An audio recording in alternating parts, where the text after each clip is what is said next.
Good morning, everyone.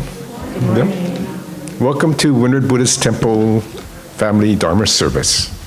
My name is Gerald Matsuda, and I'll be your MC. We will begin with the ringing of the temple bell, or kansho, that signifies the beginning of a temple service. It is a deep and sacred ritual steeped in ancient tradition. It is the calling of the people to come together to listen to the Dharma or teachings. The temple bell represents the gratitude and deep appreciation of the members, friends, and guests of the Windward Buddhist Temple. Please sit quietly in your seat.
Please rise for the meditation, followed by the chanting of the Vandana and Tisarana by the congregation in Pali and English. If there are new people to our service, it is on page 7 in the red Jodo Shinshu.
Amida Butsu, Namo Amida Butsu, Namanda.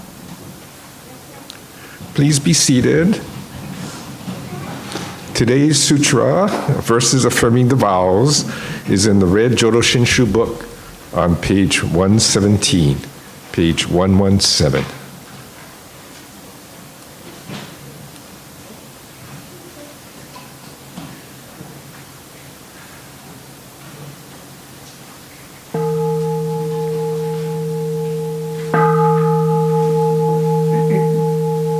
I have made unrivaled vows and will reach the highest path. If I fail in any way, may I not attain Buddhahood. Should I not provide to all for countless kalpas to come, aid in times of suffering, may I not attain Buddhahood. I will reach enlightenment, but unless my Buddha name resounds throughout the universe, may I not attain Buddhahood. I will practice a noble path, wisely, mindfully, free of greed, seek to reach the supreme way, be a guide to one and all. May my power shine great light to illumine and dispel the darkness of the three poisons, and save all from suffering. With eyes of wisdom I'll remove the darkness of ignorance. I will close all evil paths, open gates of highest good. When I attain Buddhahood, light will shine through all the lands, light brighter than sun and moon, outshining all heavenly lights, giving my virtues to all, not forsaking anyone. I will proclaim the Dharma like the roar of a great lion, bowing before all Buddhas, steadfastly gaining virtues, with wisdom fulfilling my vows. I shall be a guide to all, like the wisdom of my teacher. May my wisdom also shine all throughout the universe and illumine one and all. If I shall fulfill these vows, may all hands tremble with joy from the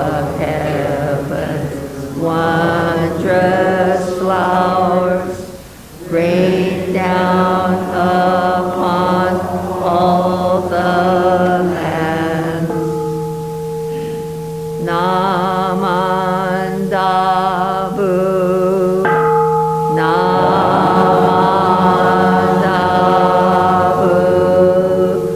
Namandabu,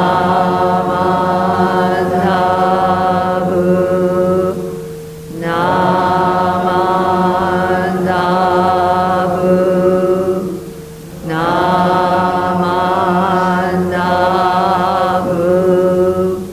Namandabu.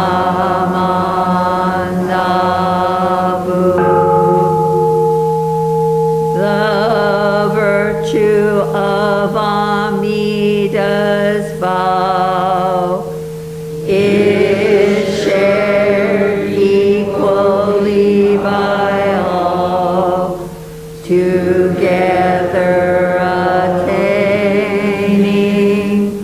awakened mind. We are born in the land of peace.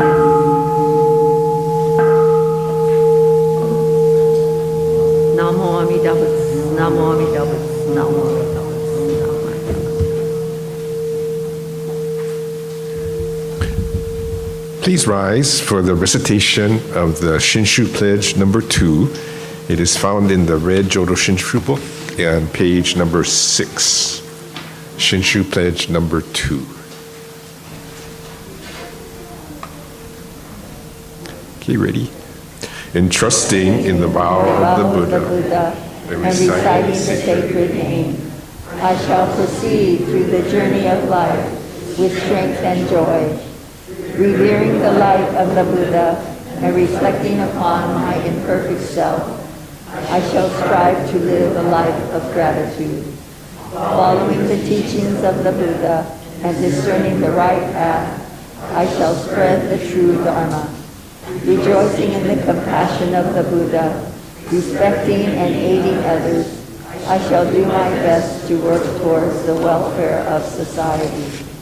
Namo Amida Butsu, Namo Amida Butsu, Namo.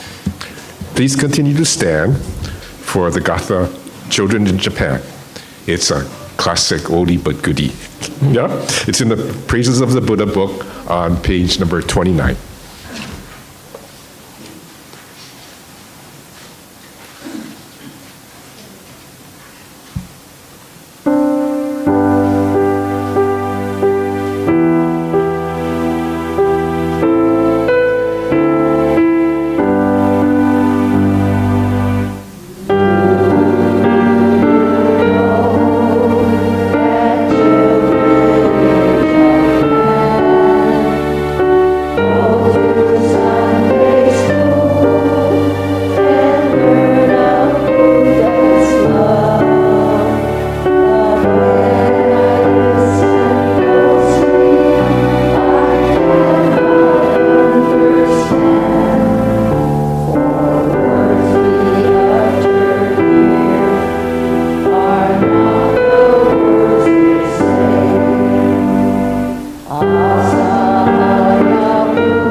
Please be seated.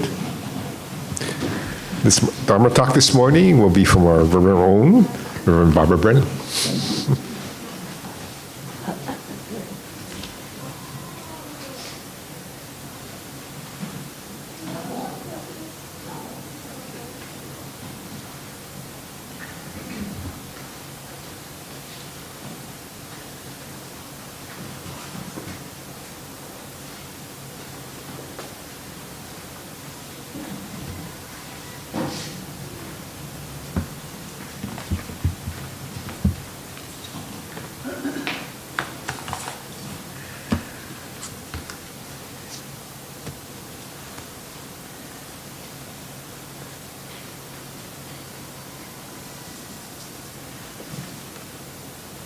Join me in Gassho, please.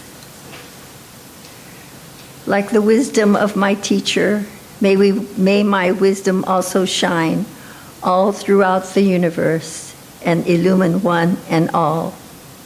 Namo Amida Butsu, Namo Amida Butsu, Namo Amida Butsu. Good morning, everyone, and thank you for being here. I'm grateful to be here today. It has been too long. I apologize for missing the whole month of January. Initially, that was not my intention. You probably thought I was playing hooky. Oh, goodness.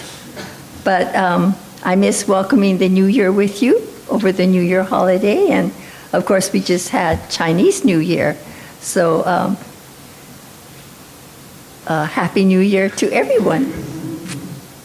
Well, to be brief, I caught a virus in Arizona. That's where I went to see my relatives, my brother, my one auntie, my mother's youngest sister, who is the only one living. I've come to realize, well, it also took the whole month to recover.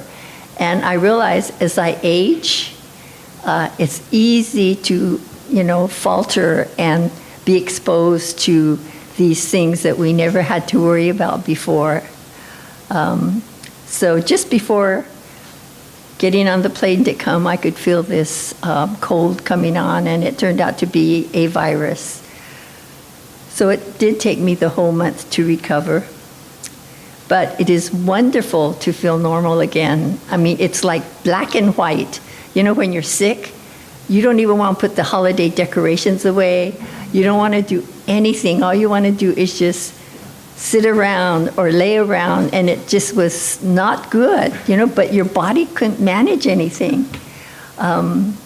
Finally, when I got better, it was like, oh my gosh, I can do things, and I had energy, and it really is a good feeling. I wasn't allowed to drive. My kids were very strict. My daughter even took the time off to drive me to the market. She wouldn't really want me to go in. She'd just say, what do we need for tonight? She would take me to the doctors.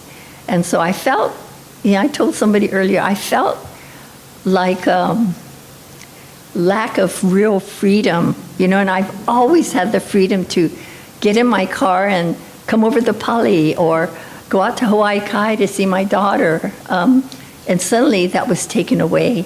And it was an eye-opener because now I understand more how a lot of elders don't have a choice. And it was an awakening, definitely awakening. This last weekend, I actually attended an aloha service at the Betsuin. In a way, it was kind of like my goodbye to my friends there. And there was also a general meeting and a beginning of the New Year party. So it was great to see old friends. In fact, next Sunday, some of them are going to come to listen. Sharon Sekine, who's giving the talk for Donna Day. So you'll see some new faces, okay? I told them to be sure and get their passports filled out at Betsuin so they could learn about Kailua. And that's the whole purpose of having the passport, to go and visit these different locations, including headquarters and the Buddhist Study Center. So my journey to be as your minister started November 1st officially. And this has really been a privilege. It was something totally unexpected, but it offers a lot of challenges, which means that I need a lot of your patience to help me, like even to set up. Don't laugh, because I did these humongous bupan rice, okay? And you can laugh, that's okay, because the first time I did it, I was told they're too small. So I go, okay. So last night, I cooked my extra rice, and I thought, gee, are these too big? Well, I think they're too big, yeah. Oh my gosh. I'm going to take those home and the kids can eat it tonight. I mean, definitely don't want to waste it. So I continue to ask for your patience and your understanding as we go forward on this Dharma path. As I was home the whole time, it was important for me to be able to wake up and go to my altar and light my candle. And the altar I have, the Amida statue I have, is the one that belonged to my parents. And it's in a black lacquer box, and it's golden, and it's really quite lovely. When we brought it over, one foot broke off, and I thought, oh goodness. So my husband, Barry, at the time, glued it back on, and so he glued the statue onto the pedestal. But it was just slightly off when he glued it. And I go, oh no, what shall I do? And it turns out that, things aren't always perfect. It's the imperfectness of our lives that keep us more aware of everything. So I look at that and I go, okay, it's a little skewed, but that's how my day is sometimes. So we let it go. I don't have to linger on that. Anyway, lighting the candle, lighting the incense, and putting my hands together and saying Namo Amida Butsu, reciting the three treasures, it really helped me to get through those tough days. It brought me a lot of peace, and I have my husband's a small box, coal box that has some of his ashes. And so I keep it there. I have a picture of him, and I always say good morning. And this morning I thought, why am I talking to Barry, But it's a heartwarming feeling, to be able to communicate, even though you're not sure if that is happening with him. Is he accepting it? I hope everyone has a home altar, because it does give a lot of peace to you, especially when you ring the bell and it just resonates and gives you time to think peacefully and to relax and focus on what is really important. The words that you've heard, especially with the play Peace on Your Wings and the Ichigo Ichie, it is so true. It's this one moment and it's unrepeatable. So for this moment, we have to do the best that we can. We have to appreciate it as much as we can. So if you don't have an altar, that maybe could be something that you create this year. The Reverend Todd Tsuchiya of the Midwest Buddhist Temple in Chicago wrote an article in the BCA Wheel of Dharma newspaper recently. And he said the practice of Gassho originated in India and is used to greet a person. A lot of times they'll say namaste, Anjali, as the bishop likes to use. It means many things. Hello, goodbye, thank you, and expresses deep honor and respect. It was used over 2,500 years ago at the time of Shakyamuni Buddha. And Gassho and bowing are common in all Buddhist temples. Gassho means gratitude when expressed and with saying Namo Amida Butsu. Our left hand is you and me. Our right hand means to listen to our hearts, to listen to Amida. So when they're together, we become one. Gassho shows our gratitude, our connection with each other. We are connected with family, with friends, with our teachers, and so many others who bring joy and happiness to our lives. We support each other, and when we put the Nenju around both hands, we remember the Buddha's teachings and the golden chain of love. We say Namo Amida Butsu, not asking or praying for something, but it's a sign of gratitude for this amazing life that we're able to live. We're grateful for the people that grow the food that we get to eat every day, and the people at the market where we shop. And we're so thankful to them for providing that opportunity to buy it from them. We are so grateful to be living in Hawaii. You know, if we were on the mainland, like my niece has twin girls, and she sent a video, and the lake froze over, and they're ice skating, and they had like more than a foot of snow all around. And I thought, they're joyful. They're really absorbing this pleasure of the cold weather. And even though it's like, 10 degrees, they go to school. And so my niece said, I feel sorry for the parents who have to be out there to help the children out of the cars and take them into the classroom.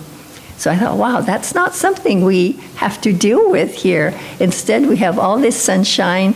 We do have rain, sometimes too much rain, but we do have the rain to keep things green and keep things growing. As an aside, on Friday mornings, I still volunteer at the Betsuine to teach the preschool and pre-K kids. There's 80 of them, and they all come, and they're so joyful. Maybe they're glad to get out of the classroom and walk across the tunnel and come up the stairs and come into the hondo. But they are, and so the teachers pass out their little nanjus. And so initially we taught them how to hold it. And when they don't have their hands together, they keep their nanju on their left hand. We went over how to gasho, and they take turns offering incense, and it is so wonderful to see. So when they come in and when they leave, they bow to the Amida statue, and some of them bow so low, I think their head's going to hit the floor, They're so comical, but they're so serious. The teachers encourage them to do this out of respect and love for Amida. Let's see. I think they are the future for our temples. They smile a lot. They love to listen. When I ask a question, all their hands raise up. So I'll ask somebody, and they're kind of like, they don't know what to say. They just love holding their hand up, It's really cute. Okay, today, because it is a family service for kids, I've chosen a book that I just enjoy reading myself so much. Many of you probably have seen this. I took the paper cover off, but this book is called Zen Socks. You can see the wonderful striped socks that this person, he's actually a panda bear, but he's very wise. So his name is Stillwater. So some of the pages I had Ryan put on the screen for me, if I can remember how to do this. Okay, so Zen Socks, and the author is John Muth, and he's a wonderful artist as well as a writer. And the cat that's in the basket actually belongs to the children that live across the street from Stillwater, but that cat loves to ride the bicycle with Stillwater. One bright weekend morning, the four friends decide to go to the beach. The four are Molly, Leo, Stillwater, and Moss, the cat. They become very good friends. And before they went out, Molly loved to ask Stillwater for help. So she asked Stillwater,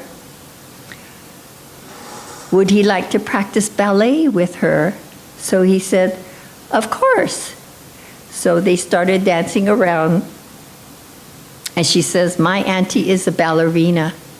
And one of these days, in fact, after I practice today, I could go put my tiara I could go put on my tiara and get all dressed up and go perform, just like my auntie. So Stillwater, as wise as he is, says, you know, practice is very important. It might take more time than one day. So he tells Molly a story about a young fellow named Jiro, who wanted to be a great swordsman like his father. Jiro packed his things and went up the mountain to see the famous swordsman Banzo. But when Banzo said it would take 10 or 30 years, Jiro said, my dad is old and he wants me to be a swordsman soon. Then seeing how Jiro was in such a hurry, he told Jiro it would take 70 years, since such a person being in a hurry seldom gets good results. Jiro finally understood and said he would learn as long as Banzo taught him. So for 3 years, he cooked for his master, washed the dishes, made his bed, cleaned the yard, cared for the garden, all without a word of swordsmanship. Then one day, Banzo gave Jiro a whack with a big wooden spoon. He was so surprised, obviously. The next day, when Jiro was cooking rice, Banzo surprised him again and hit him with a broom. Then later with a wooden sword. After that, Jiro was ready day or night to defend himself from getting hit. He learned to live on the balls of his feet, ready to dodge Banzo's wooden sword at any moment. Soon after, Master Banzo began giving Jiro lessons. Jiro learned so fast, he made his master happy. So when Stillwater finished telling Molly this story, she realized she was not being patient, and she said she would practice as long as it takes to become a ballerina like her auntie.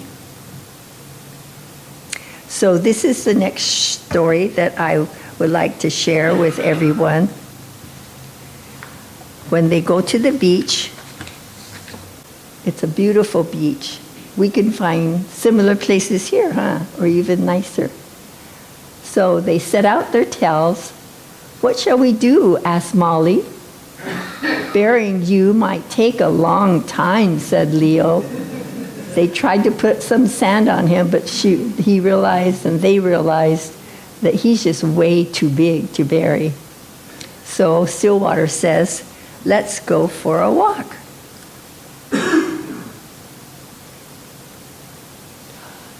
Stillwater, look at all the starfish, said Molly.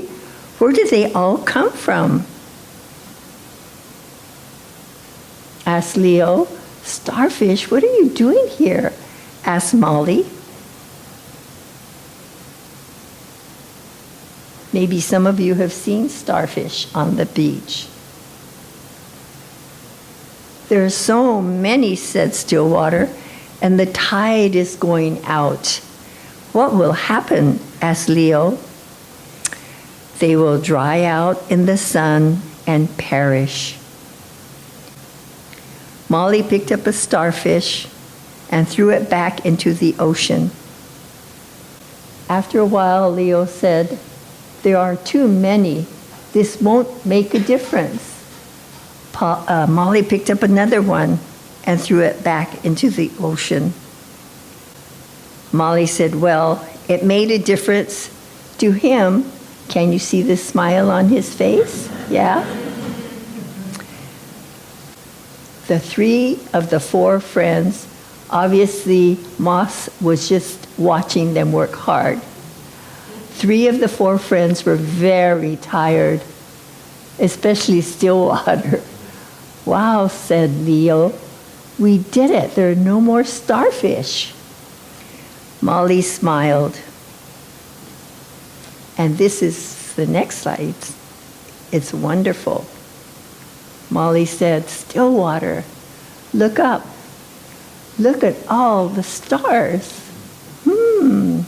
Is that where the starfish went? What do these stories tell us? Why is Stillwater so wise? Is he like your parents, our aunties, our grandparents? They help us a lot in whatever we do, don't they? Stories that teach us impermanence, interdependence, compassion, caring for animals, caring for the planet, and responsibility, doing what we can when we can. Thank you for listening. What did I do with my manju?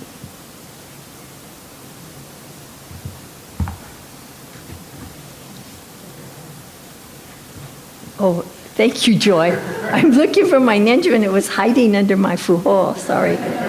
Okay, let's put our hands together. Sorry. Okay, I'm glad you can laugh.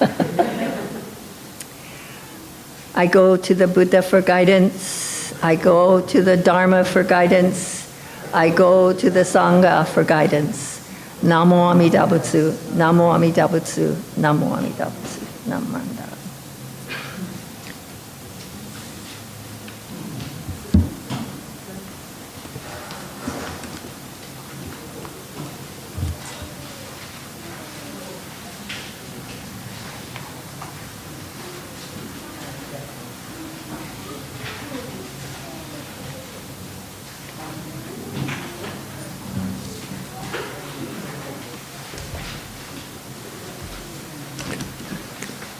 Thank you, Reverend Brennan. Okay. Will you all please rise for the Gatha Flying Free? And it can be found in the WT Supplemental Service book, this purple one, and it's found on page 30. And then continue to stand for the Nembutsu.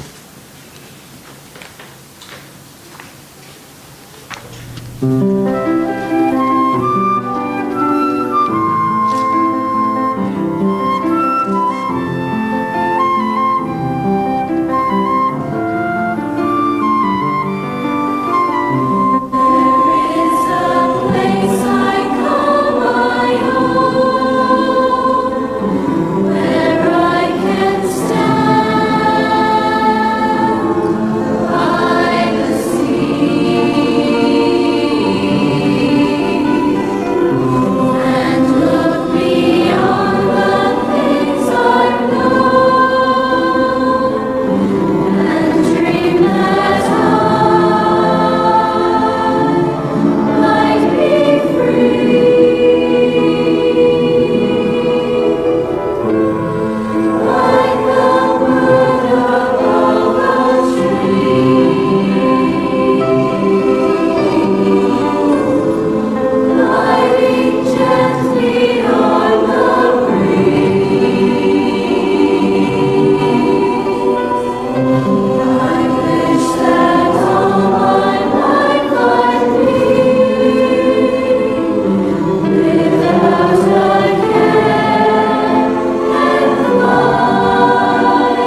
Everything in this world is impermanent and must certainly pass away from our view.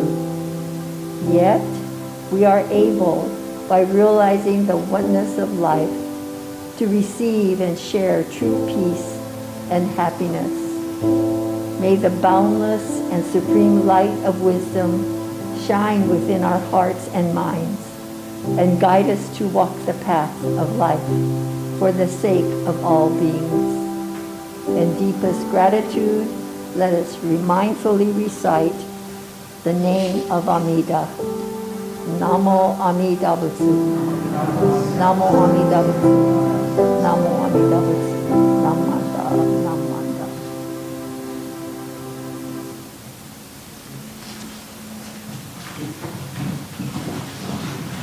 Please be seated, everyone. Okay, that concludes our service for this morning, and it will be time for announcements from President Dennis.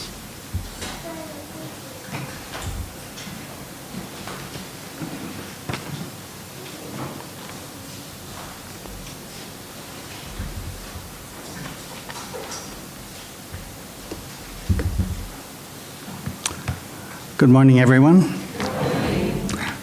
We couldn't see stars for the last several nights, unfortunately. If I knew this past weekend was Puno Carnival, I wouldn't have tried to play golf on Saturday. Got canceled. Thank you, Reverend Brennan, for that wonderful story. Yeah, wish that's true. We can save all those starfish.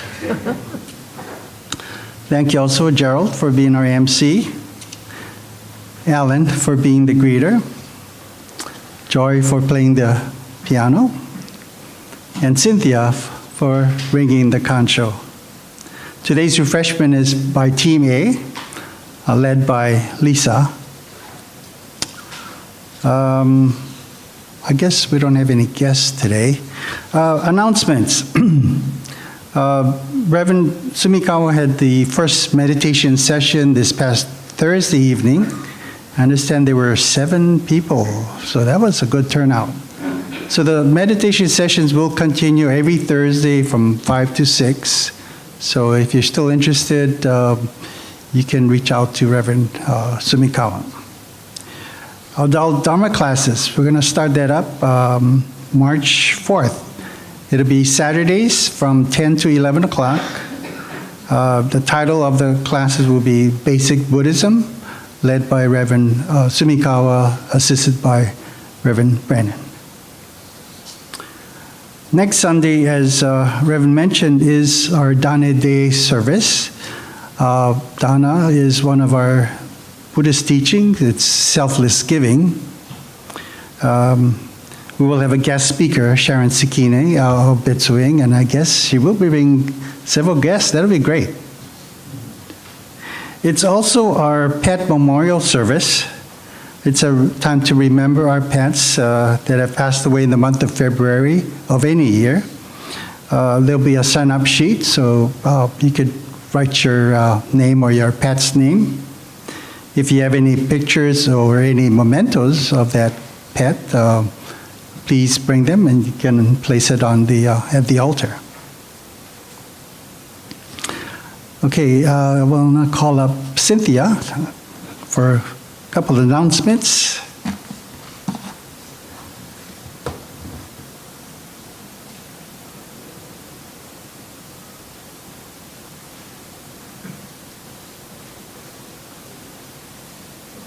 Good morning.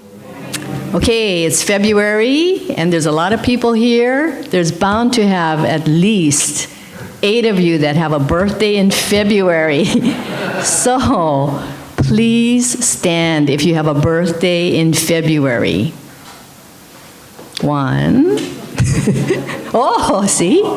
Oh, very good. Okay, Roy is, I should have assigned Cynthia to give the lay, but oh well, Roy is going around.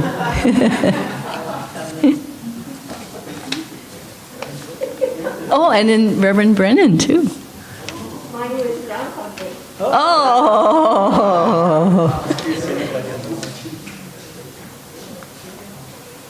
Oh, anybody on the 14th of February? No?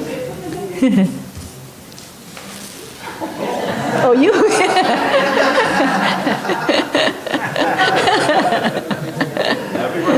Okay, happy birthday. Now remain standing. Oh, wait, Ryan. Oh, no, Bob. Okay. Oh, not bad. So keep standing. Okay. Oh, yeah, come to the front. Maybe we can, yeah, please come to the front just to be acknowledged. And it's all men. Come. Oh, Reverend Brennan, I'm sorry. Sorry.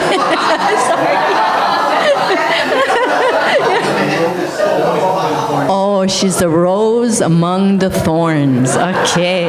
Good one, Dennis. I like that. Okay, now as they're standing there, let's sing happy birthday. Okay? Happy birthday to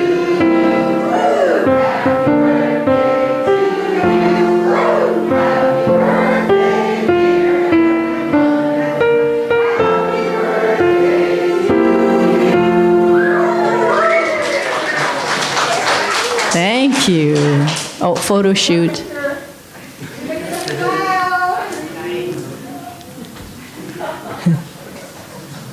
Okay, cheese. Cheese. Okay, thank you. Okay, one more announcement. And Prudence couldn't be with us today, so she's asked me to relay this message to you. It's kind of long, so please bear with me. Because Valentine's Day falls in February, we are making today a Valentine's Day card You know that Valentine's Day history is that it is a day to recognize a Christian martyr named Saint Valentine, but today it has become a day to celebrate love. However, we are making a Buddhist Valentine's Day card. There is a Buddhist word that we have seen, heard of, and even recited about called metta. Occasionally, we have recited the loving kindness metta found in the purple supplementary book on page 32. So according to one source, the Buddhist Information, A Simple Guide to Life, metta is goodwill, loving kindness, universal love, a feeling of friendliness and heartfelt concern for all living beings, human or non-human, in all situations. The chief mark of metta is a benevolent attitude, a keen desire to promote the welfare of others, and metta subdues the vice of hatred in all its varied shades, like anger, ill will, aversion, and resentment. The Buddha said, "Hatreds do not cease through hatreds, anywhere, at any time. Through love alone do they cease. This is an eternal law." The Buddhist Study Center's newsletter is called Metta, and some people sign off their email messages with metta. So this is your first Sunday Dharma lesson for the month, the meaning of metta. So here is a sample of what we're going to be making after the social hour. So this is the card, okay? And it's a pop-up. Oops. Anyway, it's a pop-up. So we'll be making this shortly. Okay? Thank you.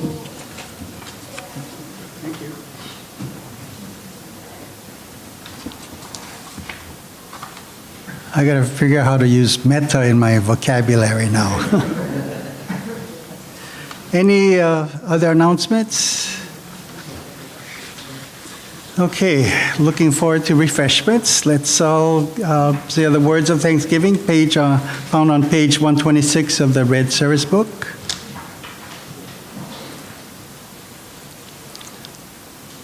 We are truly grateful for this wonderful food, a gift of life. May we share its benefits with all beings. As we partake of this food, let us remember Amida Buddha's compassion, which surrounds all people and all forms of life. Namo Amida Butsu. Itadakimasu. Thank you, everyone.